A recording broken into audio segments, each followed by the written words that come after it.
¿Se me oye? Sí.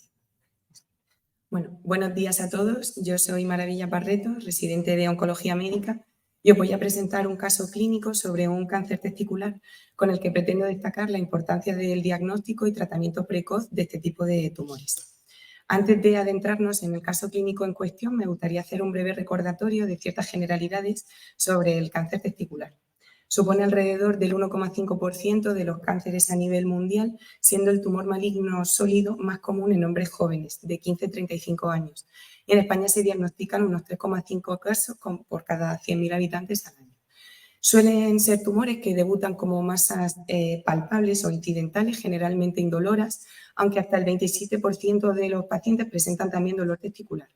También pueden debutar con manifestaciones clínicas derivadas de la enfermedad metastásica, como puede ser una lumbalgia que empeore con el decúbito. Los principales factores de riesgo para desarrollar este tipo de tumores son la criptorquidia, el síndrome de Down, de Klinefelter o, por supuesto, antecedentes tanto personales como familiares de este tipo de tumores. El diagnóstico se basa en una buena anamnesis, exploración física, por supuesto. La ecografía testicular es fundamental y también la medición de marcadores tumorales como la beta-HCG, la alfa-fetoproteína y la LDH. La histología es lo que nos da el diagnóstico definitivo y para completar un buen diagnóstico pues también sería necesario un estudio de extensión con un TAC tóraco-abdominopélvico. En relación a la histología, me gustaría señalar que con este tipo de tumores, cuando la sospecha es alta, los pacientes presentan gran carga de enfermedad y clínicamente están afectados por el cáncer testicular, se puede iniciar una quimioterapia sin necesidad de histología, incluso de forma urgente. Y así está contemplado en nuestra guía, como muestro aquí, que esto es de la Guía Europea de Oncología. El principal diagnóstico diferencial del cáncer testicular es con la orquitis u orquiepididimitis. Aquí podemos ver una ecografía de un testículo normal con un parénquima homogéneo y una ecogenicidad intermedia. Aquí, en cambio, se ven imágenes de una orquiepididimitis con aumento del tamaño testicular y del epidídimo y también aumento de la vascularización. Aquí, en cambio, vemos imágenes de ecografías de tumores malignos, de un seminoma y un tumor germinal mixto, con masas de gran tamaño, heterogéneas, polilobuladas, con aumento de la vascularización en su interior.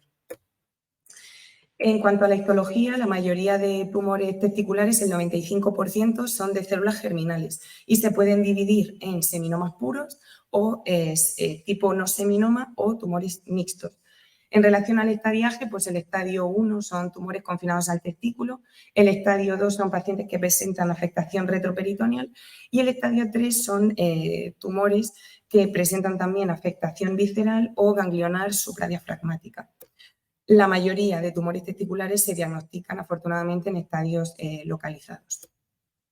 En cuanto al tratamiento, pues el de la enfermedad localizada se basa en la intervención quirúrgica, una orquiectomía por vía inguinal, a lo que se debe sumar un tratamiento adyuvante en función de los factores pronósticos que presente el paciente.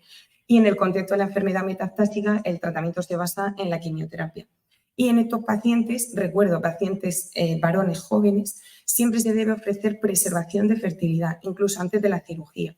Esto es muy importante y para realizarlo bien se deben tener previamente serologías de hepatitis o VIH y el paciente debe haber mantenido una abstinencia sexual durante al menos 3 días antes del procedimiento. Y, por supuesto, recordaros que el cáncer testicular es uno de los tumores sólidos más curables, que incluso en estadios avanzados, tumores de mal pronóstico, en el contexto metastásico, las tasas de curación rondan el 50%. Bueno, pasando al caso clínico, presento a un varón de 32 años sin antecedentes personales de interés que en agosto de 2022 comienza con dolor testicular. Desde agosto de 2022 hasta septiembre, octubre de ese mismo año consulta hasta en 3 ocasiones en distintos servicios de urgencias por este motivo y en todos los casos es dado de alta con el diagnóstico de orquiepididimitis con tratamiento antibiótico y analgésico y en ningún caso se le realizó ecografía testicular ni tampoco se midieron marcadores tumorales. Más tarde, ya en noviembre de 2022, el paciente consulta nuevamente en urgencias de su hospital de referencia, en Lorca, por pérdida de peso, hemoptisis, dolor abdominal y persistencia de ese dolor testicular.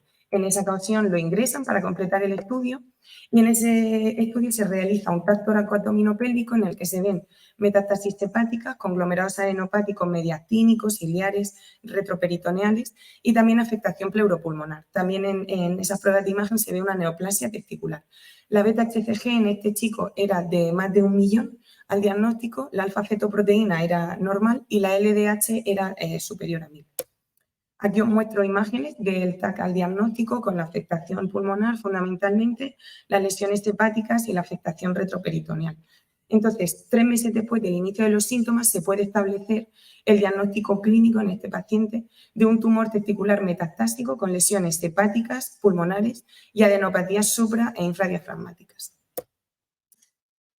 En este momento se le realiza al paciente la orquiectomía en su hospital de referencia, pero antes de poder ser dado de alta, se tiene que trasladar de forma urgente aquí a la Rixaca para ser valorado por primera vez por oncología médica. Se traslada de forma urgente porque el paciente presenta deterioro del estado general, hemoptisis persistente con hemorragia alveolar y deterioro respiratorio. De hecho, el paciente ingresa directamente en la UCI porque precisaba de tratamiento de soporte en una unidad de cuidados intensivos.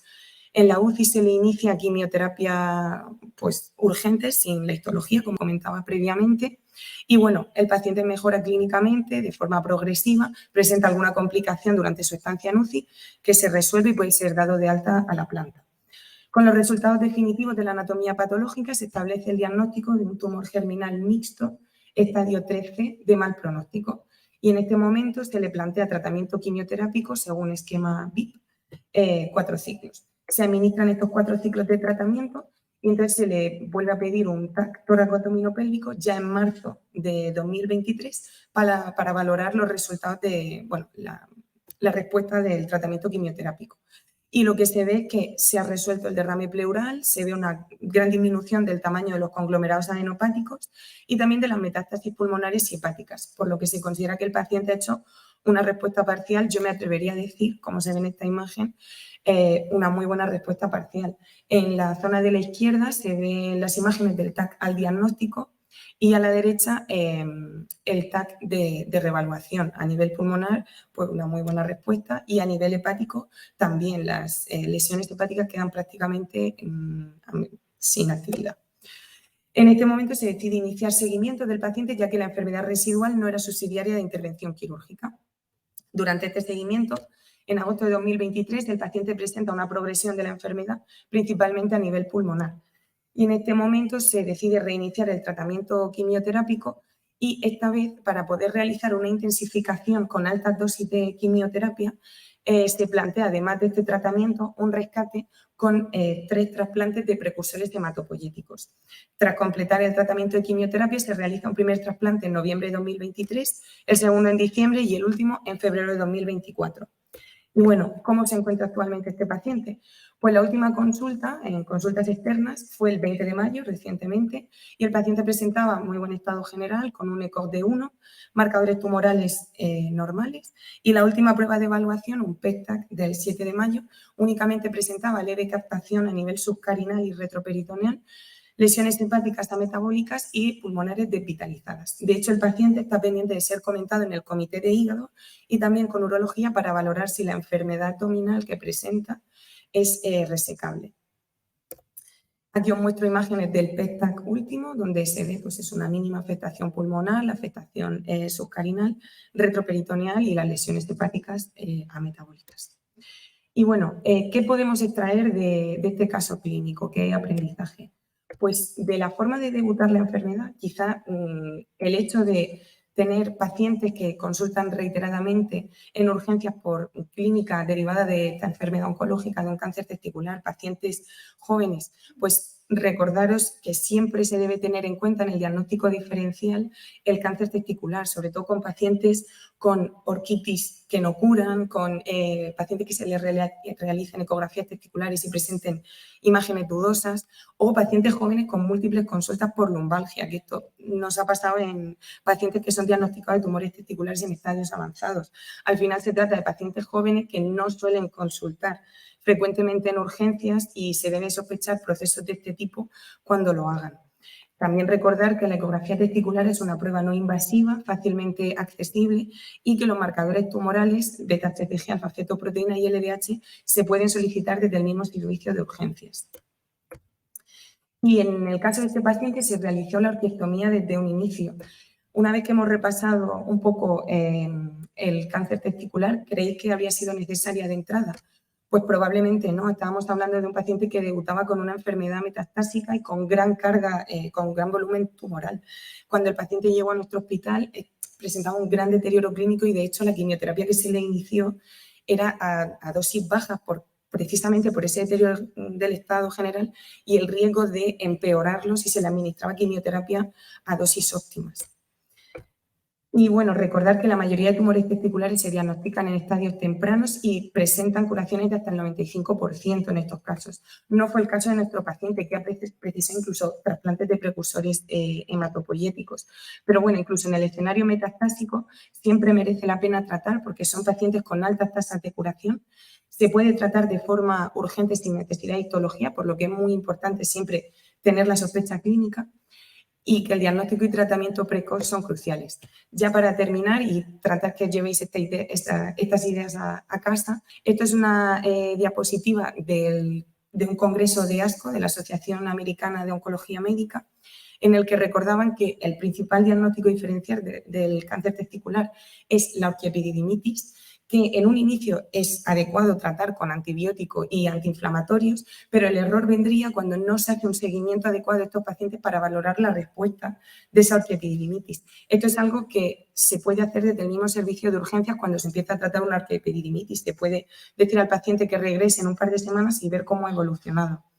En el caso de estos pacientes, con un TAC toracoabdominopélvico, la ecografía testicular y los marcadores es suficiente para hacer un buen estadiaje, sin necesidad de pruebas como un PET, que no aportan nada y lo único que harían sería retrasar incluso el inicio del tratamiento. Y, por último, recordar que todos los tratamientos activos que se le pueden ofrecer a estos pacientes después de la orquiectomía, la quimioterapia, la radioterapia, las linfadenectomías retroperitoneales, conllevan riesgo de infertilidad, por lo que sería un grave error no ofrecerle a pacientes varones jóvenes la preservación de fertilidad. Y esto es todo. Muchas gracias.